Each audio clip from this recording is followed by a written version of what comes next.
This is the local and national news from Fabulous 103 FM, and it would be fabulous if you subscribed. It's easy. Click the subscribe button, and at the same time, click the like button too. A formal announcement has been carried by Thai media stating that for the election period next month, not one but two 24-hour periods will see a ban on alcohol enforced. From 6 o'clock in the evening through to the same time the next day, on both the 6th and 13th of May, the ban, which is a traditional one here, goes into effect, intended to see voters sober when choosing their leaders.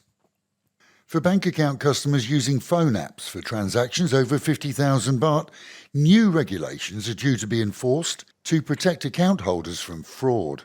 Facial recognition is being rolled out this month for phone apps, without which amounts over 50,000 a day will be blocked. Most major banks are asking customers to upload the newer phone app versions and offering in-branch assistance to those who need help. Online banking away from phone apps is not so far affected, but for those using the phone to pay or scan and pay, the new programs offer added security. To add facial recognition, you'll need to go to a branch, supply proof of ID and account, and then help will be given as of this week in advance of the changes. Non-Tabari courts have fined a Thai man 150,000 baht and given him a deferred sentence as a result of advertising and promoting an alcoholic beverage on social media. The case, which dates back to 2020, saw him promoting a beer and could have resulted in fines of up to 500,000 baht. Of greater significance, the case reflects the danger of pushing alcoholic products even on social media, which remains, as always, unmoderated. As in most countries, alcohol advertising is allowed. Here in Thailand, the law prohibits any promos which are seen as encouraging drinking, right down technically to beer mats and bottle holders in bars. A policeman's wife has been arrested in connection with the cyanide poisoning of a Kanchanaburi lady in the capital. The arrestee, spouse to what Thai media refer to as a high-ranking officer, faces charges that she administered the drug to the dead woman and then accompanied her out on an outing before abandoning her as she became sick. She told police that she wasn't even in the same province at the time. CCTV proved otherwise.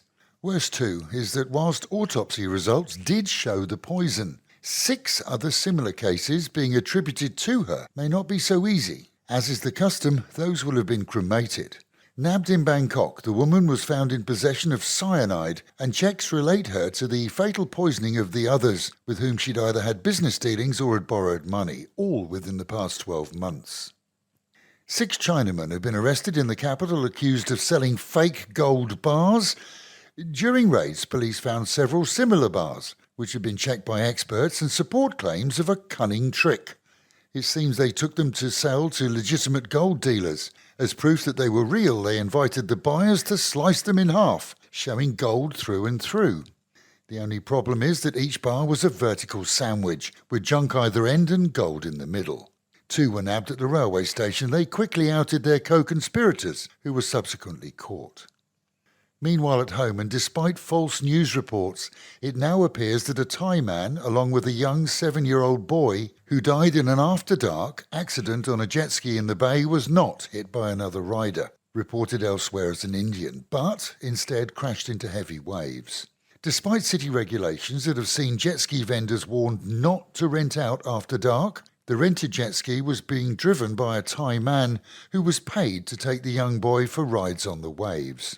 As the boy wore a life jacket, so the driver didn't. Police reports indicate that the ski hit heavy waves, saw the driver thrown out and subsequently drowning, and the young lad recovered quickly, but passing away whilst under medical care. Police interviewed the ski owners who rented out the ski and not the rider of another, and reports indicate that the Marine Department has regularly ordered renters to ensure that skis are back from renters before dark, an order that seems to have been ignored by many. The driver was recovered by a large dive team, which was quickly rounded up and entered the waves, covering a large area, before finding him below water level after 30 minutes. The ski renter is reported to have been fined 20,000 baht by Marine Police for renting out after dark. Good news for sports fans, as Pattaya has been named as the venue for the Beach Volleyball World Championships next month. with 9 nations competing. It promises to be a riveting event, seeing both male and female teams competing, from such nations as the US, Australia, Taiwan, India, Japan and more. The Met Office continues with storm warnings out for the Bay and predicts highs today of 33 dropping to 27 for our region, with the expectation of flash storms and flooding around the area at any time. Local and national news today from Fabulous 103 FM and Fabulous Pattaya Media Group. And to get a notification every time we release another bulletin or programme, like and subscribe to our channel, Fabulous Pattaya Media Group, by using the link below.